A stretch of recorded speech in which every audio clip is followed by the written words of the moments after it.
नमस्कार सभी को। भारतीय अर्थव्यवस्था के महत्वपूर्ण प्रश्न। तो पहला है, भारतीय अर्थव्यवस्था किस प्रकार की अर्थव्यवस्था का प्रतिनिधित्व करती है अथवा भारत में किस प्रकार की अर्थव्यवस्था है।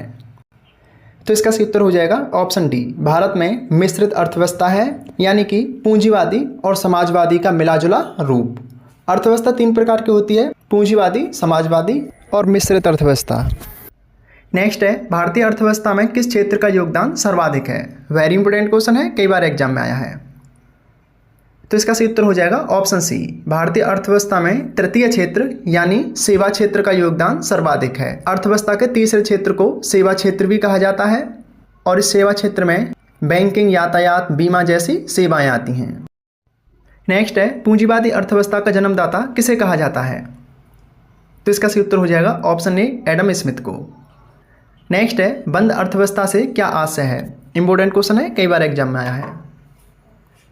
तो इसका सही उत्तर हो जाएगा ऑप्शन डी, बंद अर्थव्यवस्था से मतलब होता है ना तो आयात होता है और ना ही निर्यात होता है, यानी ना तो वो किसी देश को अपना माल बेचते हैं और ना ही किसी देश से खरीदते हैं।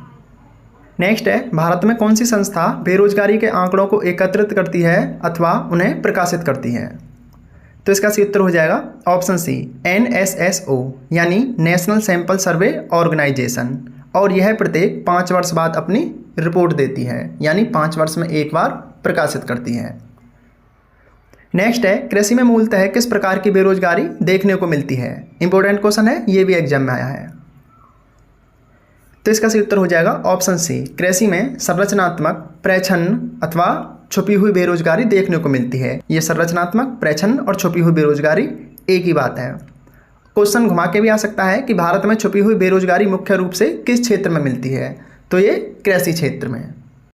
नेक्स्ट है, राष्ट्रीय ग्रामीण विकास एवं पंचायती राज संस्थान कहाँ है। आंसर दीजिए। तो इसका सही उत्तर हो जाएगा ऑप्शन सी, हैदराबाद में, और यह है केंद्रीय ग्रामीण विकास मंत्रालय के अंतर्गत एक स्वायत्त संगठन है। नेक्स्ट है, वैश्वीकरण का अर्थ क्या है। आंसर दीजिए।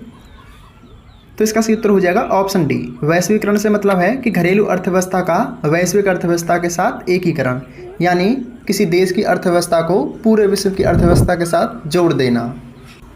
नेक्स्ट है, नीति आयोग किसके सर्वेक्षण के आधार पर निर्धनता रेखा के नीचे के लोगों का आकलन करता है। तो इसका सही उत्तर हो जाएगा ऑप्शन बी, राष्ट्रीय नमूना सर्वेक्षण संगठन के आधार पर BPL निर्धारित होता है। नेक्स्ट है, मानव विकास सूचकांक के 3 बुनियादी आयामों में से कौन सा इनमें शामिल नहीं है। आंसर दीजिए। तो इसका सही उत्तर हो जाएगा ऑप्शन सी, इनमें से व्यापार शामिल नहीं होगा, क्योंकि स्वास्थ्य, शिक्षा और आय के स्तर ये 3 ही मानव विकास सूचकांक के आधार कहे जाते हैं, यानी कि अगर किसी देश में लोगों का स्वास्थ्य, शिक्षा और आय का स्तर अच्छा है तो कहा जाएगा कि यहाँ के लोग विकसित हैं। नेक्स्ट है, भारत में राज्य स्तर पर मानव विकास रिपोर्ट जारी करने वाला पहला राज्य कौन सा है। आंसर दीजिए। तो इसका सही उत्तर हो जाएगा option C, Madhya Pradesh. Next है, मानव विकास सूचकांक किस अर्थशास्त्री की देन है। तो इसका सही उत्तर हो जाएगा ऑप्शन सी, महबूब उल हक, जो कि पाकिस्तानी अर्थशास्त्री थे, और इस मानव विकास सूचकांक को प्रतिवर्ष संयुक्त राष्ट्र विकास कार्यक्रम जारी करता है। ये भी नोट डाउन कर लीजिए। नेक्स्ट है, भारतीय अर्थव्यवस्था के उदारीकरण का अग्रदूत किसे कहा जाता है। आंसर दीजिए। तो इसका सही उत्तर हो जाएगा ऑप्शन बी, भारतीय अर्थव्यवस्था के उदारीकरण का अग्रदूत भूतपूर्व प्रधानमंत्री मनमोहन सिंह को कहा जाता है, और भारत में उदारीकरण की शुरुआत 1991 में हुई थी। वेरी इंपॉर्टेंट क्वेश्चन है, एग्जाम में भी आया है। तो ये आपके अर्थव्यवस्था से संबंधित कुछ महत्वपूर्ण प्रश्न थे। तो आप अच्छे से पढ़िए, अच्छी तैयारी कीजिए। किसी नोट्स PDF फाइल की आवश्यकता है तो बता दीजिए, हम आपको टेलीग्राम पर अथवा व्हाट्सएप ग्रुप में प्रोवाइड करा देंगे।